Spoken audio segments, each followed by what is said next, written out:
Okay, great. So we're recording. So welcome everybody. We're incredibly glad to have you as a supporter of ShelterBox and wanted to take time on this call today to just share more about our Rotary Liaison program and how Rotary and ShelterBox are incredible partners and how we work together to bring disaster relief to communities across the globe.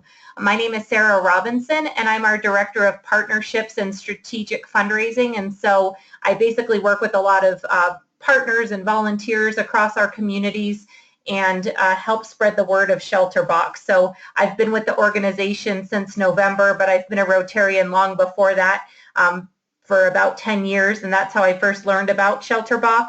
And I'm just really excited to be a part of this great program and this great partnership. So we will go ahead and launch right in. So wanted to share with you first just sort of our agenda for today. So I know we have some people who are new to the organization joining us, and so wanted to do a quick review about what is ShelterBox, and then also share with you some of the ways that we're evolving and changing as an organization. So even if you've been with ShelterBox for a long time, there may be some new information that you're not familiar with. We'll also talk about sort of what the role of the Rotary Liaison entails. Wanted to share with you our 2016 year in review and all of the various countries we served, a look at our current deployments, and then also talk about our HERO program, which is a way for Rotary clubs to give back. So that's sort of the agenda we have outlined, and then we'll save time for questions at the end. Also on the right-hand side of your screen, sort of where you've got that control panel, there's a space where you can type questions as well as the call is going on. And so if you have a question that you'd like to ask before we get to that question and answer section, please feel free to go ahead and type it in there. So looking at sort of just what it is that guides us and what is ShelterBox, we like to say that we're a cutting-edge charity. We pride ourselves on being innovative and finding the best solution to whatever the problem may be. And so we hand deliver emergency shelter to families who have been devastated either by natural disaster or by conflict. And today there are 85 million people who are displaced around the globe. 20 million of those are a result of natural disasters in their communities, and the rest are all because of conflict. And sadly, that number is, said to grow.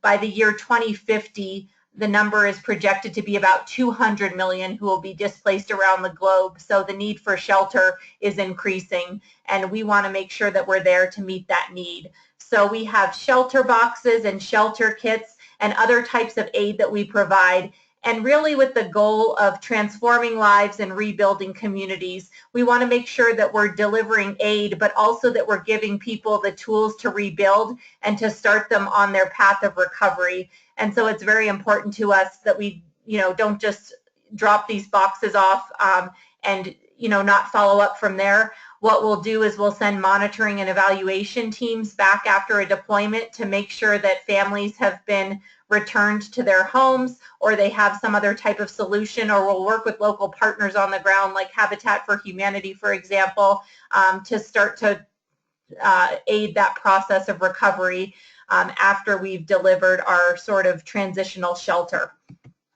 So when we talk about our hand-delivered aid, what does that look like, and how do we deliver these boxes? And the answer is really in any way possible. So each box weighs about 140 pounds. The weight can vary slightly depending on the exact aid that's put into that container.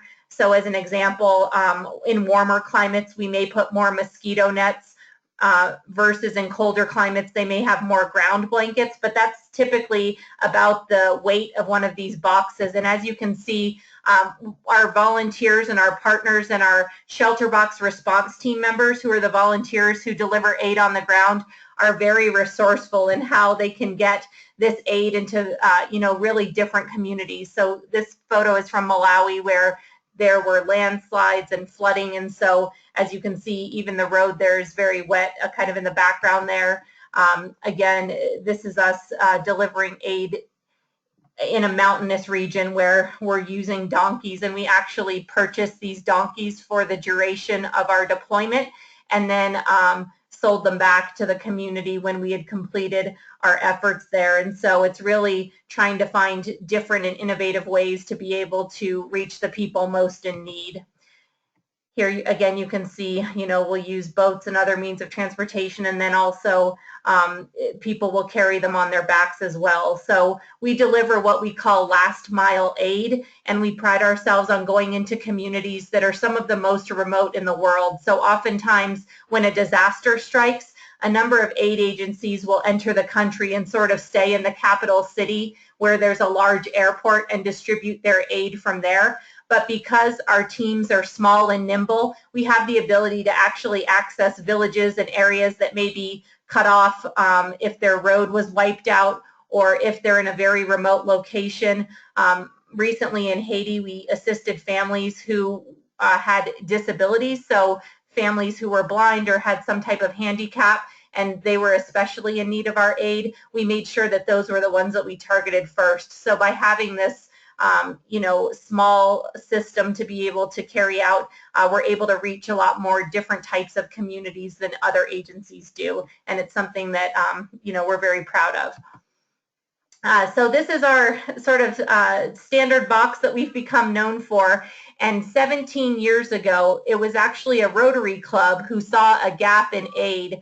As disasters were hitting in other countries, what they found was that food and medicine supplies would arrive quickly, but there wasn't really an answer for temporary shelter. And so ShelterBox was born out of a Rotary project. A Rotary Club in Cornwall, England got together and started putting these boxes together to deliver aid in a different way and to sort of fill that void.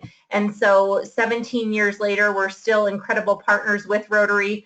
You can see our logo right in the center there on the box. It's also on our tents and our ground blankets. It's a really critical partnership for us. And so as Rotarians, we did want to thank you for your support. And this really is a part of our DNA. It's part of how our organization was started, and it's a part of us still today. So looking at what's in a box, again, the kit can sort of range somewhat, but things that you'll often see are that family tent that can house between 6 and 10 people, fleece blankets for when it's cold, and this aid has evolved over time. There was a time when we included sleeping bags, and what we found was that in certain cultures, they were equating them to body bags, and so there was some fear and trepidation around actually using them, so we shifted and offered thermal blankets instead. You can see the mosquito nets are thirst aid station, which is how we do water filtration. Oftentimes, whole water systems will be wiped out or contaminated, and so this can prevent against cholera. We have solar lights, children activities packs, cooking equipment so that family can start to provide for their family members, and then also a toolkit in case there are parts of their home they'd like to start to repair, or if there's a latrine that needs to be dug as an example, that's something that people can do with our aid. So that's sort of the standard box that we became known for and that we've distributed so many of around the world. And as a part of that, this is our Luminade solar light, and just picking out sort of one piece to feature. There's so many cool things about this light. It folds down to about the size of a wallet and is inflatable, so you see the inflated version there, but it's made out of durable plastic, and so it can't be punctured easily, and it floats. And so when there is flooding or rainwater like you see here, the light will still operate perfectly. And the cool thing about this is that you can charge it in the daylight for 7 hours, and then the light will last for 8 hours at night on its high setting, or it can last for 16 hours on its dimmer setting. And so it's a great tool for us, but more than just being kind of a cool toy, it's a light in the darkness for our communities. And so for a child at night, it can bring comfort. We've had women tell us that as they've gone to latrines in the middle of the night, it's a safety concern. There's a greater risk following disasters of crime and sexual assault, and so this light can actually ward off danger. It can also be a way for families to check against wild animals. In Malawi, they told us there were snakes in some of the tents, and so they used the light to check for snakes at night. So really the aid that we're providing is so much more than just a piece of equipment. their tools for recovery or their pieces that can help families as they make that transition back to their homes. And one of the biggest things we've learned over time, over these last 17 years, is that there's no one-size-fits-all solution. And so we've absolutely tried to evolve our aid and to grow so that we can meet the need of every community. Disasters will be different, communities are different, cultures that we're entering into, and so we've got to be adaptive and to be able to meet the needs of that local community. And here's examples just with our tent of how that aid has evolved. So in the top left corner, you'll see our standard relief tent. That's the one we'll use more often. It's not a tent you want to take camping. It weighs about 75 pounds, and that's because it's UV coated. It's made with a special material that can withstand winds of up to 70 miles per hour. And it's been specially designed for this exact need. On the right is a smaller version of our tent, which we'll use in some warmer climates, and it weighs slightly less than the standard relief tent, so there are opportunities when that's our go-to. On the bottom left, you'll see our Flex 3 tent, and we're using those currently in Syria as they're going through the winter months there. And the reason this is incredible, it has special additional liners that you can add in to sort of keep in the warmth and extra ground mats, but then also the ability to install the stove, which is what you see on the front there. And it's safe for families to be able to cook and keep warm within that tent. And then we also sometimes will order the UN spec tent, which you'll see there on the bottom right. So the United Nations has used this tent for the past 30 years, but in certain countries where we work, in Iraq right now, for example, it's dangerous to have Western logos appear on the tent, and so we will use this spec tent instead so as not to put the families there in danger. So just to give you an example of how we've been innovative and how this aid has evolved, you can see the changes just in even the basic tent that we use. And here's our newest sort of addition to the ShelterBox solution, and it's called a shelter toolkit. And these shelter kits are used when homes are in need of repair. So to give you an example, in Haiti, when Hurricane Matthew struck this past year, the government actually asked us not to bring in tents because when the earthquake struck Haiti, the large-scale one that was in 2010, 1 million people ended up living in tented shelter, and we provided a third of those tents at the time.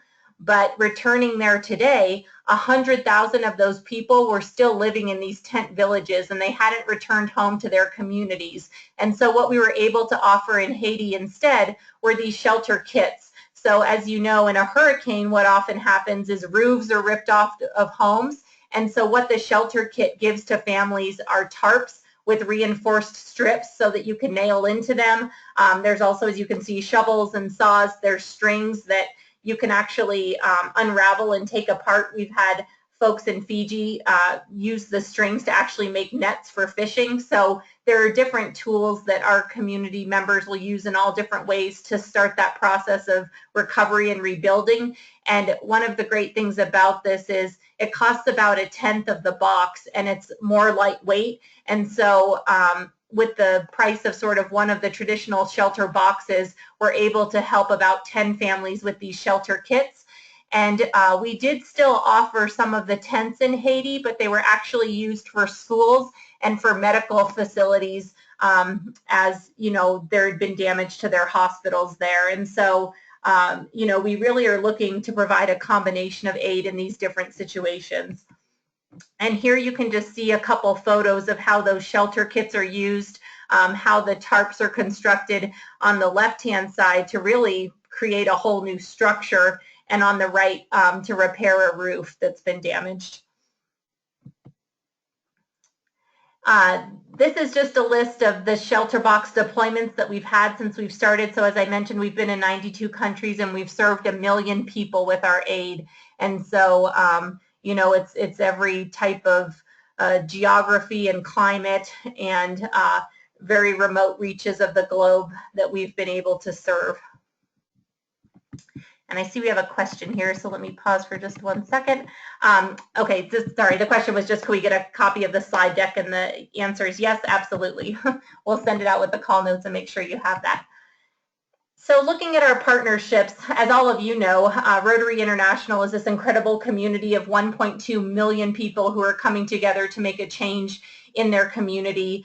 These are the leaders who want to put service above self. And so Rotary has supported ShelterBox from the start. We talked about our origins with the local club really championing this simple idea, but it's grown, and we're now the international project partner of disaster relief alongside Rotary, and we very much value that partnership. Here you can see on the ground the work that we do hand in hand with Rotary. So in the blue shirt at the podium there is one of our ShelterBox response team members who was deployed there to Haiti following the hurricane this year. And then he met with the local Rotary Club to talk about what areas needed support and how we could activate on the ground more rapidly. Something I find incredible is that Rotarians not only provide dollars and awareness in that form of support, but 90% of our deployments actually involve Rotary clubs. And so as we'll go into a country, Rotary is our first point of contact. And because they are the community leaders, oftentimes they're putting us in touch with government officials. They're offering us places like storage facilities to locate our aid. They've helped with everything from a bed for our volunteers to sleep in, to a warm meal, to a driver to help transport our volunteers. And so it really is an incredible partnership where we see that notion of service above self in action. So looking at the role of the Rotary Liaison, which is, the kind of term we have for this group of people, it's really the folks that are serving as a link between ShelterBox and your local Rotary Club. We all know from being in Rotary, it seems like there's always someone in the club who's kind of the go-to person for polio or who's more passionate about water projects. And so these are folks who are really passionate about ShelterBox and the international aid that we deliver. So as a result of that kind of position, we give special up-to-date information to our liaisons through newsletters that we do and webinars like these. We also will update you on different ShelterBox activities or changes to our program or additional aid offerings that we've started to offer. And so some of the things that our liaisons do in this role is they'll set up an annual presentation. So either you or a ShelterBox ambassador, who's another volunteer type that we have, will come to a club and sort of give that bigger 20-minute presentation and talk about ShelterBox. And then beyond that, once a year piece, kind of doing more regular monthly updates. So a lot of clubs have happy bucks, and that's a perfect time to say, here's what's going on in the world of ShelterBox at the moment. This is why it's so great that our club supports this program, and we can provide some of that messaging, and we'll continue to throughout the year. Promoting the Hero Club program, we're going to talk about that a bit later on in the presentation, but essentially as our aid has changed, so has our funding model. And what's happened in the past is when there's a large disaster, obviously donations spike. But what we found is that we're actually responding to a lot of disasters year-round that never make the news and they never make the headlines. And so what we're striving to do with the Rotary Hero program is to actually set up an annual donation for each of 3 years so that we have a more consistent funding stream and can respond to all of those disasters that don't make the news. Last year, 365 days of the year, we had aid deployed and we had volunteers out working. And so we'd like to be able to continue that and continue to serve our communities. We have a goal here at ShelterBox to reach 1 million people served a year by the year 2025. And so we're pushing hard to get to that goal, but it's going to take that type of funding support to be able to do that. Other things that liaisons do, they'll host a ShelterBox fundraiser, and then they can also activate in times of disaster. So when that hurricane does hit or a flood strikes, sharing with the club that now would also be a great time to get involved and to maybe give something extra. So talking about the fundraisers, I wanted to just show an example of one here. Our board chair, Jim Carrier, is in the center there, and to the left is the president of ShelterBox USA, Carrie Murray. And Jim has an annual event that he's done for years now that's called Jambalaya. So he's from New Orleans, and instead of cooking jambalaya, he makes jambalaya for his guests every year. And what this event does is it brings together 7 different Rotary clubs and their members in a great opportunity for fellowship. But they fundraise for ShelterBox during that event and gather together and have a good time. They do a silent and live auction and raise about $20,000 a year. So just a fun example of, you know, somebody getting creative with their passion, which for Jim is that New Orleans, Louisiana style cooking. So we talked about, you know, giving these monthly messages or maybe mentioning ShelterBox during a Happy Buck session. So here's just an example of one of those messages that you could say. So it's, you know, introducing yourself as a liaison to ShelterBox and letting them know that we're a relief charity that provides shelter following natural disasters and crises. Reminding them that we're the first project partner of Rotary and that we still have that incredible bond. And then I think adding in a current event, so there's sort of that urgency around why we need help. So right now, ShelterBox has significant aid deployed in Syria and could use our support during these harsh winter months. So that's just the type of messaging that we'll be sending out monthly with our emails to the Rotary Liaisons that you could use as you're going into your clubs and wanting to share about ShelterBox. Again, if folks have questions, there's a question box on the right-hand side of the screen, and you're welcome to type those in. So next, we just wanted to walk you quickly through sort of our year in review and everywhere we've served in 2016. On the map, you can see all of the countries that we responded to last year, and I can tell you what some of the colors on the map mean. So SRTs are what we call our ShelterBox response team. So that's where we actually have active volunteers on the ground right now. Blue are our remote distributions, and that means just that at the moment we have aid in those countries, but there are partner agencies who are delivering it. We've already sent our teams in and made these relationships and have delivered the aid into the hands of trusted partners, and they're working to distribute it. And then the complete deployments are where we've actually left the country and all of the aid has been distributed, and our monitoring evaluation team has gone back to make sure that it indeed was a successful deployment, and we've moved on. So you can see just on this map both the completed and the active deployments from 2016. So looking at some of the highlights of those deployments, I won't go through every single country, but one where about 40% of our aid was deployed last year was to Syria and the surrounding nations. So over 9,000 families received aid from us. We gave a lot of shelter kits, but also things like kitchen sets, water filters. We actually procured some special aid in Syria. Sometimes we'll locally procure items from local business people so that we can give dollars back to that economy. So we actually procured some blankets and mattresses and also clothing there so that we could help people who were fleeing as a result of that conflict situation. And so we've actually been in Syria since 2012 and have helped more than 20,000 families. And so this is absolutely an area where we'll continue to support given the high number of displaced families there.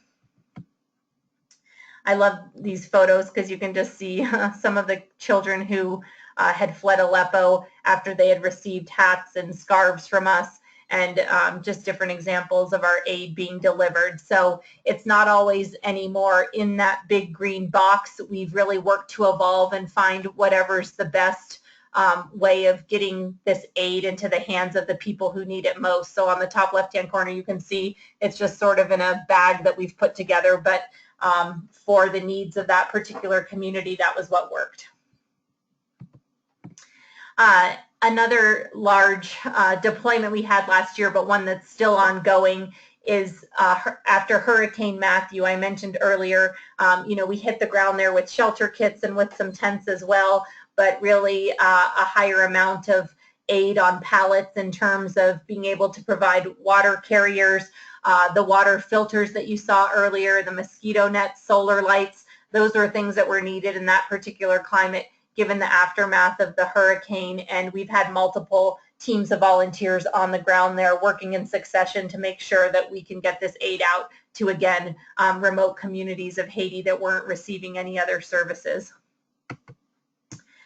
So then these ones go more chronologically since those ones are still taking place. But in Fiji, Typhoon Winston struck, and we were able to deliver aid there. It was the strongest storm to make landfall in the southern basin in recorded history. And so there was significant damage to Fiji, and we were able, as you can see, to help 1,800 families there and deliver everything from the traditional boxes to kits to also just series of these family relief tents, as you see there. In Ecuador, many of you heard in April about the 7.8 earthquake that hit there, and there were also aftershocks. And so this was a large deployment for us in 2016. We helped over 3,000 families. A lot of what we gave were shelter kits versus the tents because there were homes that had been damaged but could still be repaired through the use of a shelter kit. And, you know, again, as they start to rebuild and recover, corrugated iron or wood can be used to replace sections of tarp, and a home can start to be rebuilt from there. So we worked with a local agency on the ground there. It was a nonprofit called ProGAD, and that's who we partnered with to deliver our aid in Ecuador following the large earthquakes there this year. We also deployed this year to North Korea following some flooding that took place there. There was a large number of families who were displaced, and there were cold temperatures. Even though it was August, we still had the need to deliver our Flex 3 tents. And so you can see there the example of the stove that actually is placed inside that tent, and that green blanket on the wall is that thicker layer of insulation that I told you about earlier. So we actually worked in partnership with the International Federation of the Red Cross and also the Red Cross in North Korea to distribute aid there this year. And so looking at our deployment statistics from 2016, we helped over 29,000 families or 125,000 individuals. And you can see the breakdown here of what that aid looked like. So everything from shelter boxes to UN tents to the shelter kits and tarps.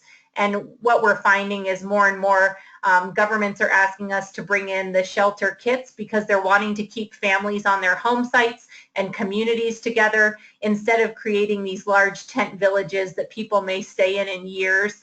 And so as you can see, as our aid continues to shift and evolve, there's a lot more of a demand for these shelter kits. So how is all this possible?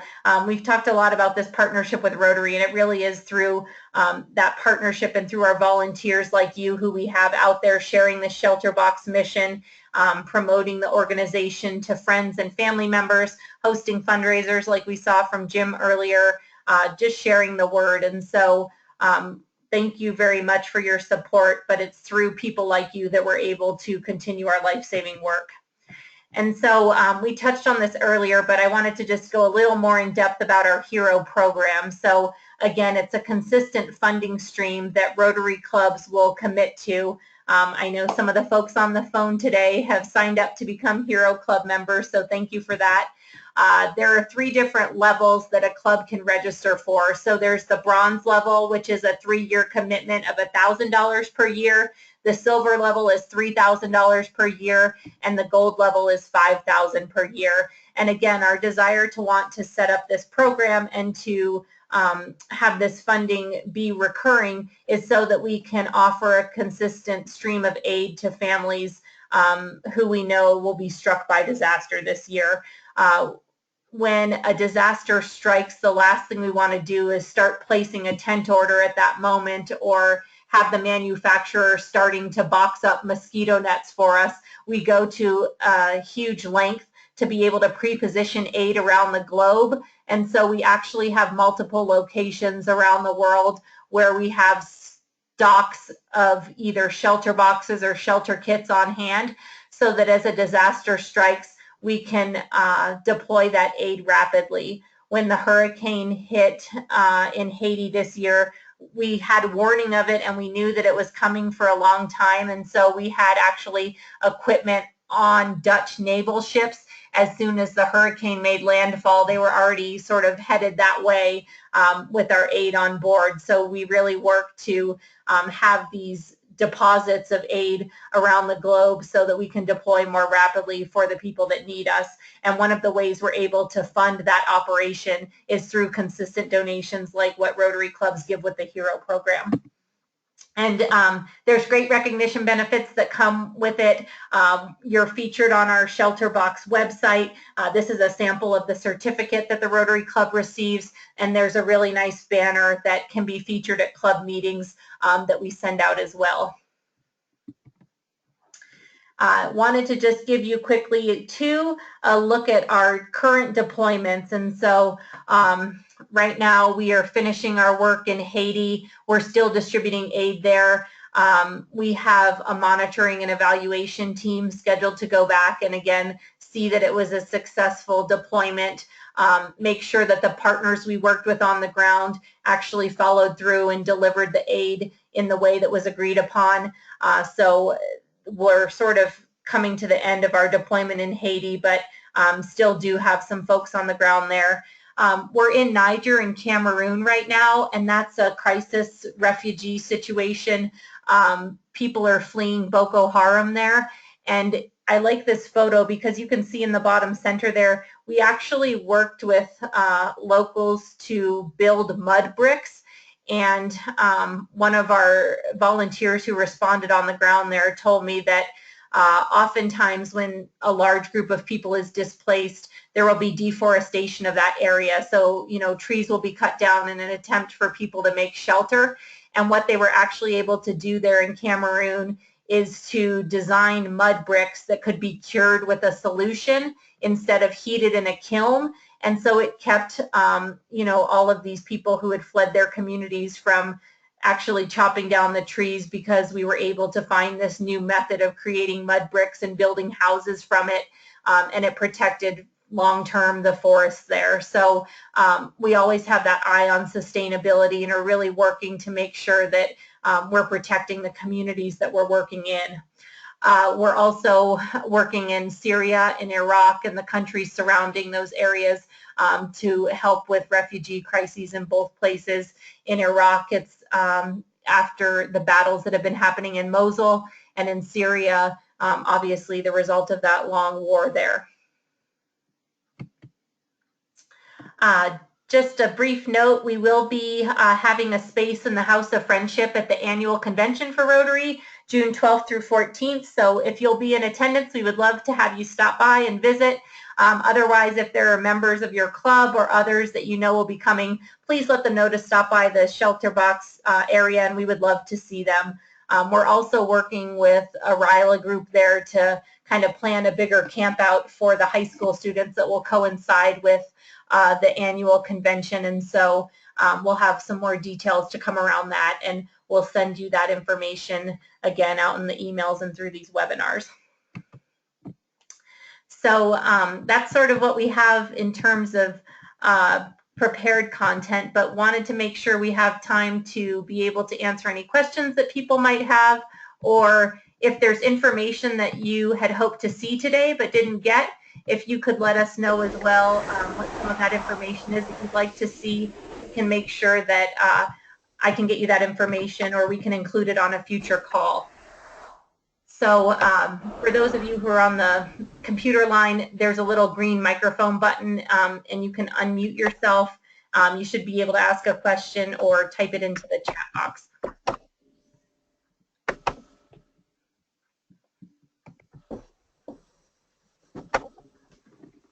And we did have a question earlier just about whether this PowerPoint could be shared, and absolutely, we'll send it out with the call notes from today.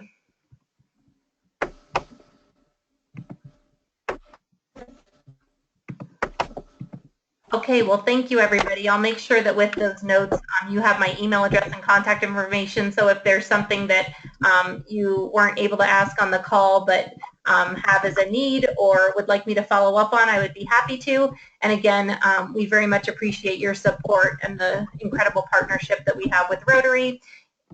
In honor of Valentine's Day this month, we wanted to tell you that we love our liaison. So thank you for being a part of our team. And please let us know if there's anything more that we can do to support you. And wanted to just end on this quote. It was shared with me by our board chair recently. And it says, if we act now with effort and foresight, if we show courage, if we think globally and allocate our resources accordingly, we can give our children a more peaceful and equitable world, a world where suffering is greatly reduced and everyone can have a sense of hope. And I truly feel like through our partnership with Rotary, this is what ShelterBox is able to do. So thank you for being part of this important mission. And I hope you have a great day and can give you about 20 minutes of your day back. So thank you, everyone.